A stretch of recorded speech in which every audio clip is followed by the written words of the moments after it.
오늘 말씀은 시편 36편 1절에서 12절까지의 말씀입니다. 악인은 자기 죄악이 드러나지 않는 것처럼 눈에는 자기밖에 보이지 않을 듯이 자랑하면서 악한 길에 씁니다.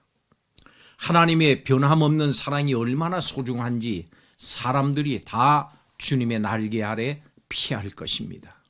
오늘 이 시의 기자인 다윗은 생명의 원천이신 하나님께 피하는 사람은 주의 빛으로 우리가 빛을 보고 악을 행하는 자들은 넘어져서 다시 일어나지 못한다고 간증. 세상에는 불의하고 악한 일들이 비일비재합니다. 하나님을 섬기지 않고 자기 생각대로 살아가는 사람들이 많기 때문입니다. 성경은 이런 사람들을 악인이라 이렇게 규정합니다. 세상에서 악인들의 행태와 또 수많은 악행들을 접하면 하나님의 말씀에 순종하면서 선하고 의롭게 살아가려도 성도들의 다짐과 결심이 힘없이 꺾이곤 합니다. 그때 우리는 이런 세상에서라도 악한 세상이 아니라 선하신 하나님께 시선을 돌려야 합니다. 성도들은 악한 세상이 아니라 인자하신 하나님을 바라봐야 합니다. 그래야 삽니다. 그래야 하나님 뜻을 행할 수 있습니다. 우리가 악한 세상에 살면서 이렇게 하나님께 시선을 돌려야 할 이유를 오늘 이 시편을 통해서 살펴보겠습니다. 첫째로 악인들은 하나님을 두려워하지 않습니다. 적을 알아야 적을 이길 수 있다 하는 말이 있습니다. 다윗은 그의 눈에 비친 악인들의 특징과 그들의 죄악을 오늘 이 시에서 묘사하고 있습니다.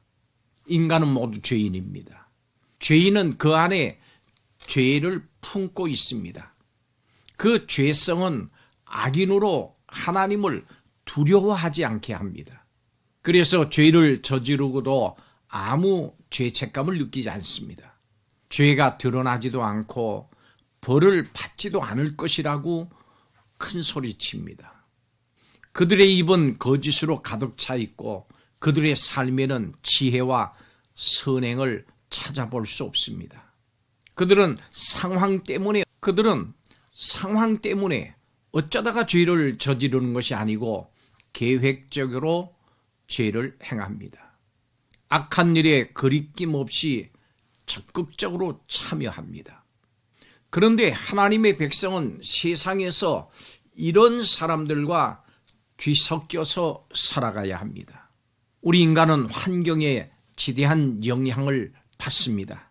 그렇기 때문에 하나님을 섬기는 성도라고 할지라도 하나님을 두려워하지 않는 악인들과 섞여서 악한 모습들을 보면서 살다 보면은 악에 그냥 물들기 쉽습니다. 그렇기 때문에 이 세상에 살면서 악의 정반대편에 계신 하나님을 기억하고 또 그 하나님을 바라봐야 합니다. 하나님께 시선을 고정시켜야 합니다. 두 번째로 하나님은 인자하시고 진실하십니다. 우리가 우리의 시선을 고정해야 될 하나님은 인자하시고 진실하십니다. 다윗은 하나님이 이스라엘의 진정한 왕이시고 자신은 하나님의 종임을 고백하는 하나님을 경외하는 겸손한 사람입니다. 그런데 다윗은 개인적으로나 민족적으로 많은 시련을 겪었습니다. 하나님을 두려워하지 않고 교만하고 거짓과 속임으로 해를 끼치는 악한 자들로 인해서 많은 시간을 고통 속에서 보냈습니다. 그렇지만 다윗은 그 고통, 고난 속에서도 하나님을 바라보고 기도하기를 그치지 않았습니다. 하나님은 주를 경외하는 자의 기도를 들으시고 주의 인자하심을 그들에게 끝까지 베푸십니다. 다윗은 환난 중에도 악인들이 아니고 악인에게서 시선을 돌려서 하나님을 바라봤습니다. 악한 이 세상에 물들지 않으려고 선하신 하나님을 바라본 것입니다. 하나님은 하나님을 바라보는 사람들을 인자하시고 진실하시고 의로운 모습으로 만나주십니다. 우리가 누구를 또 무엇을 바라보며 살아가느냐에 따라서 삶의 방향이 달라집니다. 악인들을 바라보면 그들을 비난하면서도 나도 모르게 그들을 닮아가고 사소한 죄에 대해서 무감각해질 수 있습니다. 그러나 인자하시고 진실하시고 의로우신 하나님을 바라보면 하나님을 닮고 싶은 마음이 들고 작은 죄에 대해서도 깨닫고 돌이키게 됩니다. 불의한 세상의 모습에 시선을 빼앗겨서 믿음까지 흔들려서는 안 됩니다.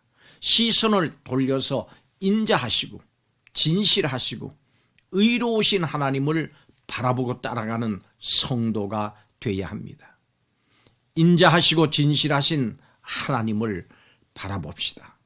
우리의 시선을 하나님께 고정시키고 세상을 살아가면 보는 그대로 인자와 진실과 의를 쫓아가게 됩니다. 생명의 원천이신 주님의 빛을 바라보면 소망을 얻게 됩니다. 마지막 세 번째로 이 하나님을 바라보는 사람들에게 하나님의 은혜가 임합니다. 하나님을 바라보고 따라가는 성도는 하나님의 인자하심과 진실하심과 의로우심을 한껏 맛보게 됩니다. 인자하신 하나님은 하나님을 바라보며 따르는 사람들을 모든 위험에서 구원해 주십니다. 오늘 6절에 주의 의인은 하나님의 산들과 같고 주의 심판은 큰 바다와 같으니 여호와여 주는 사람과 짐승을 구하여 주시나이다. 이렇게 고백합니다. 하나님은 짐승까지 구원해 주실 정도로 인자가 풍성하신 하나님이심을 다윗은 고백합니다. 그래서 하나님께 피하는 사람을 보호를 해주시고 풍족한 은혜를 베풀어 주십니다. 그런데 10절에 하나님의 이런 인자하심은 끊어지지 않는다 그랬습니다. 계속됩니다. 그렇지만 악인에게는 하나님의 인자가 미치지 않습니다. 오직 공의의 심판만이 임할 겁니다. 하나님을 두려워하지 않고 자신의 죄악이 드러나지 않을 거라고 큰 소리치던 죄인들은 멸망에 다다를 겁니다. 우리가 때때로 사망의 음침한 골짜기를 걸어간다고 할지라도 해를 두려워하지 않을 수 있는 유일한 이유는 우리가 하나님의 인자하심과 그 신실하심 안에서 살아가는 하나님 아버지의 자녀이기 때문입니다. 공의로우신 하나님이 공의로 다스리고 계시기 때문에 악인들의 손이 우리를 쫓지 못하고 교만한 자의 발이 우리에게 이르지 못할 겁니다. 우리에게 인자와 공의를 베푸시는 아버지를 찬양하면서 그 하나님과 동행하는 삶을 살아가십시오.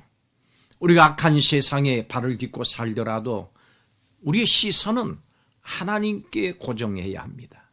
하나님은 우리의 피난처가 되어주십니다. 또 우리의 필요를 공급해 주신다고 했습니다.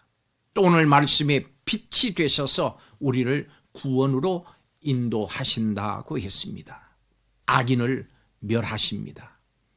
우리의 시선이 하나님을 향하고 세상과 악인에게 한눈을 팔지 않으면 하나님의 인자하심과 또 그 진실하심과 의로우심이 얼마나 놀랍고 귀한 것인지를 알게 됩니다.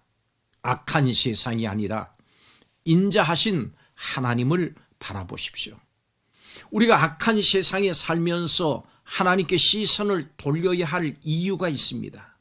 하나님의 은혜로 다윗처럼 세상의 악함을 이기는 성도들이 되시기를 주의 이름으로 축복합니다. 기도하겠습니다. 악한 세상에 살고 있지만 세상의 시선을 빼앗기지 않고 하나님을 향한 시선이 흐트러지지 않는 성도들이 되게 하여 주시옵소서. 세상과 세상의 죄의 노예가 되지 않게 하여 주옵소서. 하나님을 바라봄으로 보호하시고 풍족하게 채우시는 하나님의 성품을 담게 하시고 빛 되신 하나님의 사랑을 덧입어서 세상과 세상의 악함을 이기는 세상의 빛으로 살아가는 성도들이 되게 하여 주시옵소서. 예수님의 이름으로 기도하옵나이다. 아멘.